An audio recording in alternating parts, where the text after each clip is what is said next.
Audio Jungle.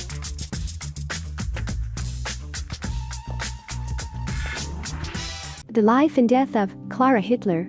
Klara Pölzl was born in 1860 in Speitel, a small town in northern Austria.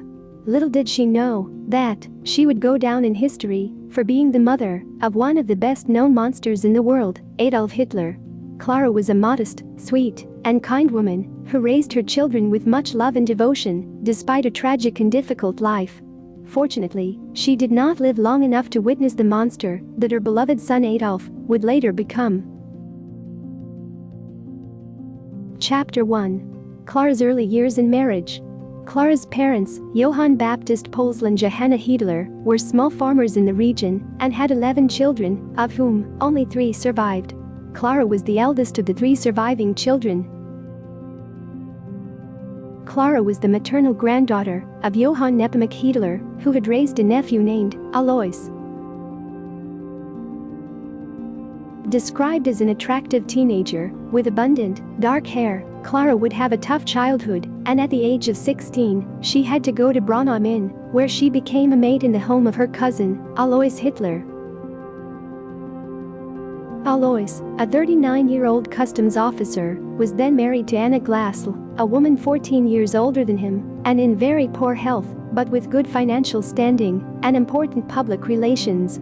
Anna's poor health and advanced age did not allow her to have children, and soon, Alois Hitler began a sexual relationship with the other servant of the house, Franziska Matzelberger. Upon discovering this, Anna divorced Alois.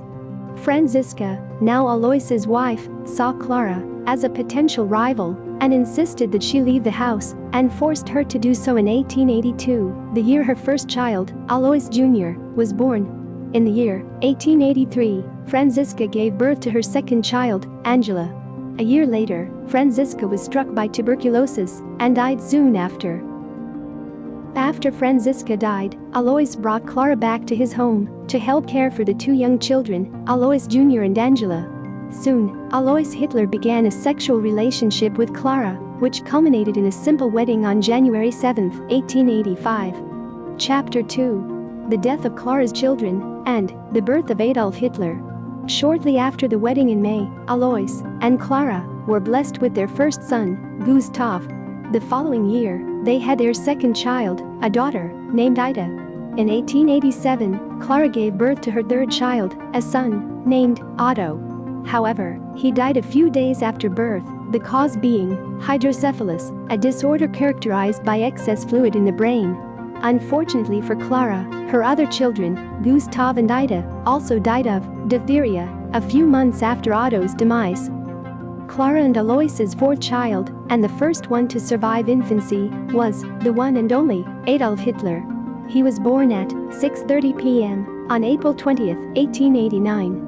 A few years later, in 1894, another child, named Edmund, was born, although he died when he was 6 years old. Finally, Klara's last child, a daughter, named Paula, was born in 1896. Paula and Adolf would be the only children of Klara who would survive to adulthood. Notably, Klara is said to have raised her stepchildren, Alois Jr. and Angela, as if they were her own. Chapter 3. An unhappy marriage. In 1895, when Adolf Hitler was 6 years old, his father, Alois, retired from government service and settled the family on a farm to raise bees near the Austrian city of Linz. Klara Hitler did not have a happy marriage. Alois was a violent and authoritarian man who, moreover, forced his son Adolf, who then dreamed of becoming an artist, to study to become a civil servant like him. Klara had to mediate in the father-son conflict on many occasions. Alois was very desperate for his son Adolf to do well in life, since his other son Alois Jr. had ended up in jail for robbery. And so, Alois would beat Adolf ruthlessly if he did not do what he ordered him to do. Reportedly, Adolf Hitler told his trusted man, Joseph Goebbels, that his mother was the source of goodness and love, while his father was a tyrant in the home. Adolf Hitler would later write, after reading a book by Karl May, a popular writer of children's manuals, that the brave man gives no sign of pain, I made the decision not to scream the next time he hit me, and when the time came, I counted every hit. Then, I proudly told my mother, my father hit me 32 times, and I did not cry.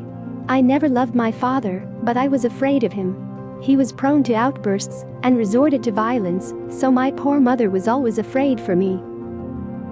Adolf Hitler passed away in 1898. Chapter 4. Klara's life as a widow.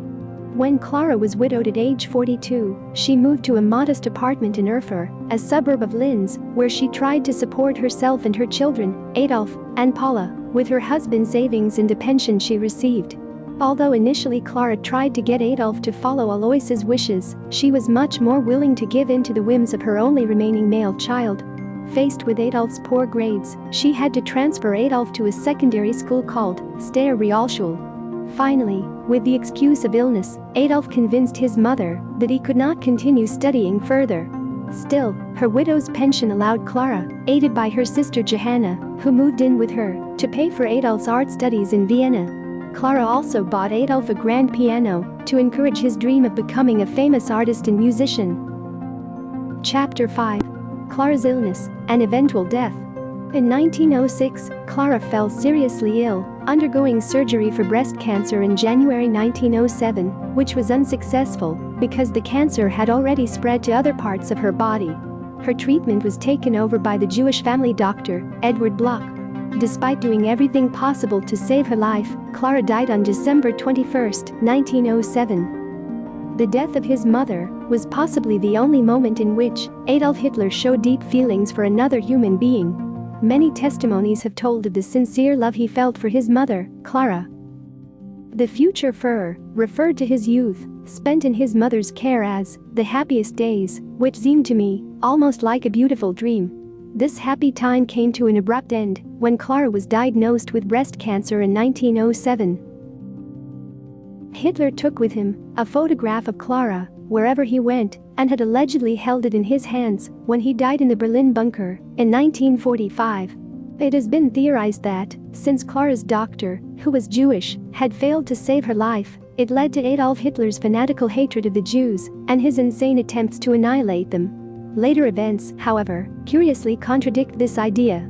Years later, Adolf Hitler would thank Dr. Edward Bloch, a man of Jewish origin, for his work in the last moments of his mother's life, even allowing him to flee Germany with his wife. Adolf Hitler even sent New Year's cards to the doctor's family for the next couple of years. Klara was buried in the Leonding city of Austria, alongside her husband Alois. In March 2012, the grave, which was a place of worship for some neo-Nazi groups, was dismantled, and her headstone was removed from it, apparently by the decision of a descendant of Alois Hitler's first marriage. Anyways, that is all for this video. I hope you had a good time. Please smash that like button and subscribe to this channel for more. Thank you and take care.